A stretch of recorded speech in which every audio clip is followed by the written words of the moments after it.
Trump's absolutely rattled by Kamala Harris. I mean, he's rattled because she's not Joe Biden. Donald Trump, effectively as a campaign appearance, decided to go to Arlington Cemetery and stand amidst the graves of America's fallen soldiers. And of course, Arlington is like the iconic place for the military. You have to have special permission to be buried there. Now, Trump was using the hook that this was the third anniversary of the deaths of 13 American personnel during the disastrous withdrawal from Afghanistan. Uh, and it is true that there were a couple of the families of those who had fallen who are supporters of Trump. So that was the idea. Look, they want me to be there. Now, the first part of the visit to the cemetery was as part of a ceremony laying a wreath to honor those soldiers. No problem there. But then Trump and his staff wanted to go to what's called Section 60. Now, Section 60 of Arlington National Cemetery is for very recent victims, soldiers who have died, especially in the American interventions in Iraq and in Afghanistan. You can go there on most days and you can see the relatives of those, quite often the wives, the mothers, the fathers, uh, you know, laying flowers, pausing to reflect there. So it's a very special area of a special cemetery. And Trump is going there, and there were a few family members that were there with him. And the immediate thing that's striking is if you look at the photographs there is Trump's giving a thumbs up pose. It's not a somber photograph. It's not a reflective photograph. It's a man who apparently is like, look at me, I'm great. It's a campaign photograph. Now, to get that photograph is where the story, I think, gets challenging because Arlington has a prohibition on any photography or video which could be election related. It is clear. And while you have had um, presidents who have gone to Arlington, uh, including those who might run for reelection, they have never abused that rule. When Trump's staff were carrying the cameras in, there was an employee, a young woman, who quite rightly said, look, you're not allowed to bring those in to Section 60. Uh, the Trump staff just pushed her aside, just absolutely pushed her aside and just disregarded the rules, disregarded her attempt to enforce the rules, and they proceeded, as we could see, with the photo opportunity. Now, that is the initial point of the story. It is serious enough that uh, Arlington has launched an investigation. It is serious enough that Arlington issued a report on the incident. Now, I don't think technically this is a criminal offense. You have filmed in a restricted area which is the property of the federal government. It won't get to that. Nobody's going to serve jail time or be fined for this. There may be a reprimand of the campaign for this. That's serious enough. There's a second part of the story, however, which is just as troubling to me. When the story came out, and when these facts that I told you came out, the Trump campaign did not offer an apology for what they had done. They didn't even offer an explanation of sense for what they'd done. They said, oh, the family supported Trump being there. Trump is a defender of the military, which is not quite true, which we can't explain. But, there was no sense of, well, now we really shouldn't have broken the rules. Instead, they attacked the young woman who asked them not to film, not to bring the cameras in, and said she was mentally unstable. And I'm not making those words up. That's the words they used, not just from one Trump staff member, but from at least two spokespeople for the campaign. So now what they've done is they've not only broken the rules at Arlington, they have trashed an Arlington employee because, of course, they made this public. They put this out there where you then get the Trumpists to then carry out all types of abuse of this employee, uh, for doing her job. Uh, in the course of a campaign, that will last all the way to November. This will probably recede into the distance. But if you want to set it amidst a litany of Trump abuses, both of rules and regulations, and of Trump abuses of the military, abuses which include calling uh, America's fallen troops suckers and losers for getting killed, then it's just another example of, I think, what would be troublesome if he returned to become the commander in chief of the American military in January 2025. I think that this incident will not shake Trump's support amongst his base, but who are his base? So let's answer this in two parts. I mean, the first part is that Trump's history of abusing the military goes back years. Um, it goes back to the abuse of the leading Republican, John McCain, who stood up to Trump, who stood up to Trump both in terms of Trump's character and in Trump's approach to legislation. And Trump called him a loser for getting captured in Vietnam. McCain was a prisoner of war for several years before returning quite rightfully to a hero's welcome. Um, when McCain passed away, Trump tried to block the military from having flags flown at half-mast in McCain's honor. Uh, but it wasn't just McCain.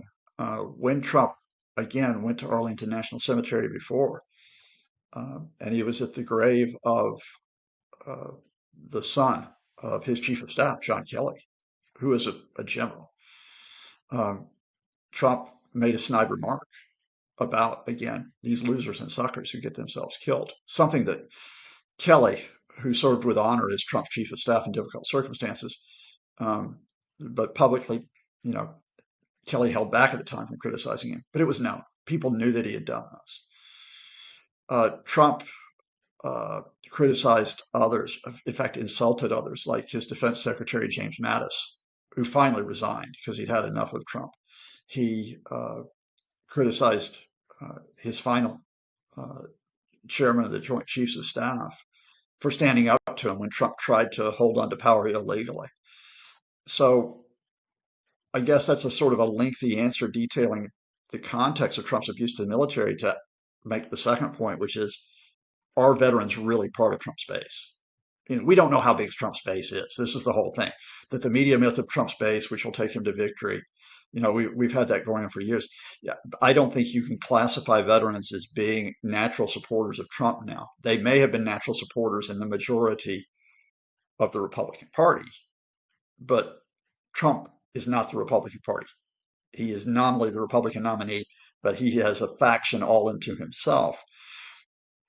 There is now a wider context in this campaign, though, which highlights your valid point that veterans are a very important voting bloc, or important voters, whether or not they vote as a bloc. And that is that the military service issue, which tends to favor Republicans in 2024, goes the other way this time around. It is true that Trump's vice presidential pick, J.D. Vance, served in the Marines, but he was a journalist. He was not a soldier. He glosses over that quite often when you hear him talk about his service. Kamala Harris's vice presidential pick, Tim Walz, served in the Army National Guard for 24 years and served with distinction. Now, because of that sort of advantage that you have in terms of the military service favoring the Democrats, the Trumpists are going all out to try to trash Tim Walz. They've distorted certain statements he made, taken one statement where he actually inaccurately said he carried arms in combat. He was never carried arms in combat. He was answering a question about gun control after a mass killing, and he, sort of incorrectly said, "Oh yeah, I carried arms in combat." What he meant to say is, "I was in the military. I know what it's like to handle firearms." But of course, the Trump folks are trying to say, "Oh, this means Tim Walz is a liar," what they call the stolen valor of the military. So in other words, they've got to tear down Walz to tear down that advantage that the Democrats might have with military figures, especially given the number of people who have come out and talked about what a fine person Tim Walz was in the Army National Guard. like anything else in this election, I wouldn't want to predict where this breaks. What I would say here is there's a wider issue here, and that is um, whatever you think about the American military operations, and I've got issues with the way the military have been used, including in recent years.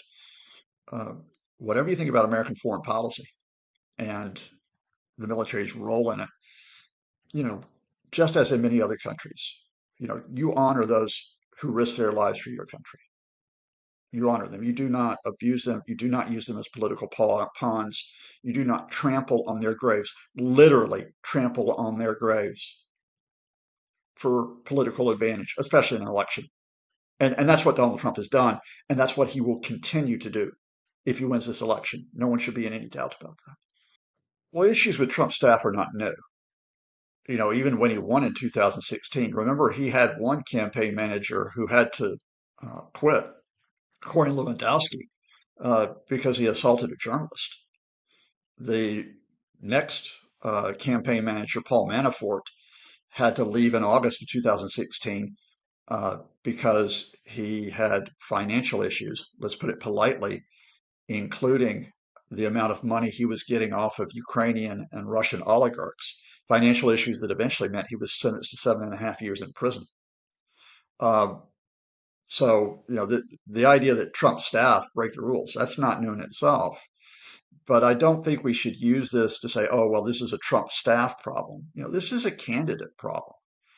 This is a candidate who leads from the top in terms of his own relationship to the truth or lack of relationship to it, in terms of his relationship to the rules, or more specifically, his relationship to the breaking of the rules, and indeed even to the breaking of laws. Um, it's like to modify, the old Fight Club thing is that, the first rule of Fight Club is you don't talk about Fight Club.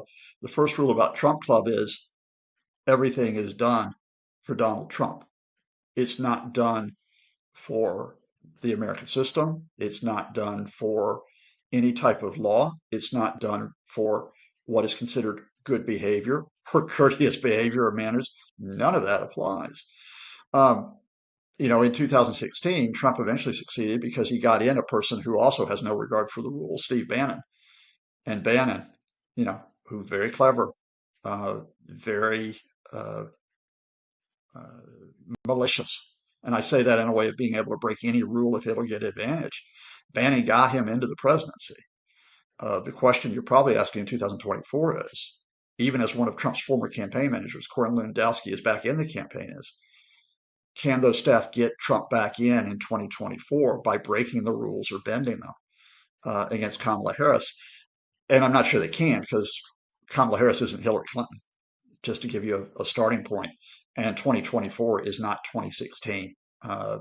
There's a question as to whether the American public really want 4 more years of this type of chicanery. No, it was interesting, the Democratic National Convention, that Stephanie Grisham was one of the featured speakers. Now, Stephanie Grisham was Melania Trump's chief of staff. Right? And so she witnessed what went on in the White House. Allison Farrell, who was Trump's at one point director of communications and left uh, just before the end of the first term because of the fallout of the Capitol attack. They've each spoken eloquently about this relationship that Trump staff have, which is you are there not to uh, speak truth to power. You're not there to tell the candidate, or when Trump was president, you're not there to tell him, look, this is what you can or can't do. You are there to implement his wishes. And if you cross that line and you don't implement it, that's it. You're out. Or you're at the same time you're out, you're subjected to abuse on social media. Trump will humiliate, has a record of humiliating his former employees. Uh, there's some staff who are quite willing to put up with that. There are some staff who arguably are quite abusive themselves in the way they handle relationships. I've cited a couple, but I won't go into further detail at this point with names. Um, you probably get down to the question of, again, well, does that mean success? And again, 2016 is instructive. They had financial issues in 2016. Trump did not want to put his own money into the campaign. Clinton had gotten a lot more money than Trump did. And going into October, Trump had financial issues.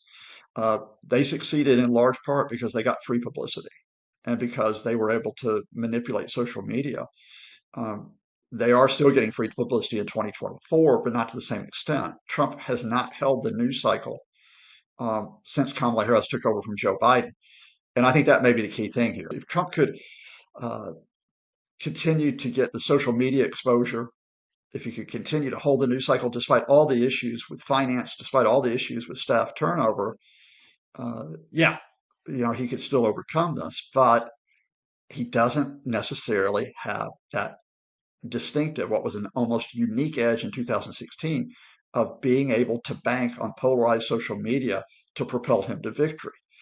Uh, I'm speaking to you soon after the first interview of Kamala Harris and Tim Walz since she became candidate in a sit down with a reporter, uh, uh, with Dana Bash of CNN.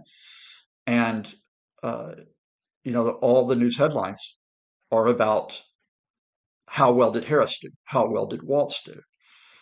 If they continue to be the ones, and this means they face scrutiny. How well are they doing? But if this continues all the way past Labor Day into the first presidential debate, they have negated Trump's advantage on social media. His response to that Harris Walz interview last night was one word in all cap letters: boring. When Donald Trump uses only one word, he's in a bit of trouble because he can't think of an obvious attack point to make. And whatever else you say about the Harris Walz interview, it wasn't. It was very interesting television.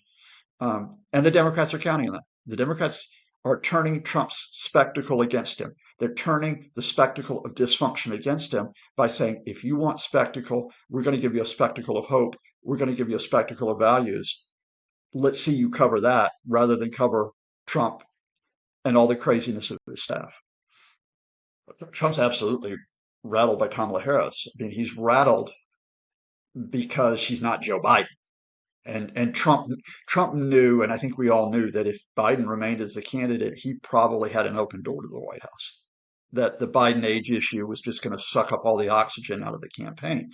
Now all of a sudden Kamala Harris comes in, and now he's got to deal with a different kind of candidate, one who's not only much younger than he is, but one who is quite astute, quite sharp, and a former prosecutor, quite tough. Especially given that Trump is a convicted felon. But it's not just that. Trump hates women. And I'll say that, and I will say that, put it on record, and whether or not you cut it out of this interview, Trump hates women. His record of misogyny in his personal relationships, we can talk about it. His record of the statements he's made about women, we can talk about that. The specifics of his conviction in a civil case over sexual uh, abuse and defamation, the E. Jean Carroll case, we could talk about that.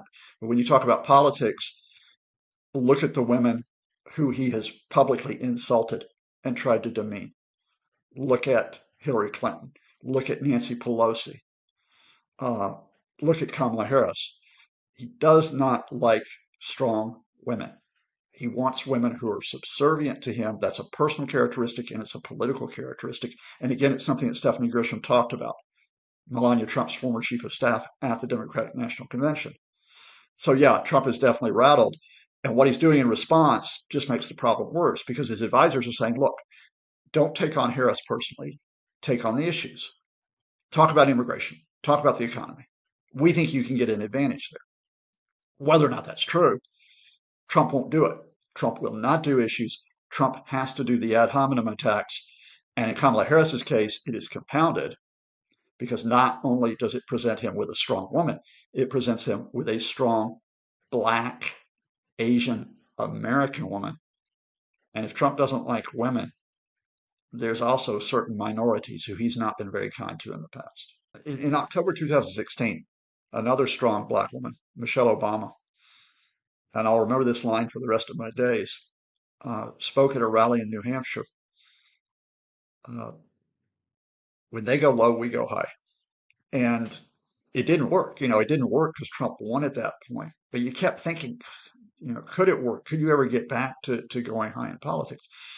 And I think 8 years later, while emphasizing this is still a toss-up election, and it just has to be reiterated that we do not know who will win at this point.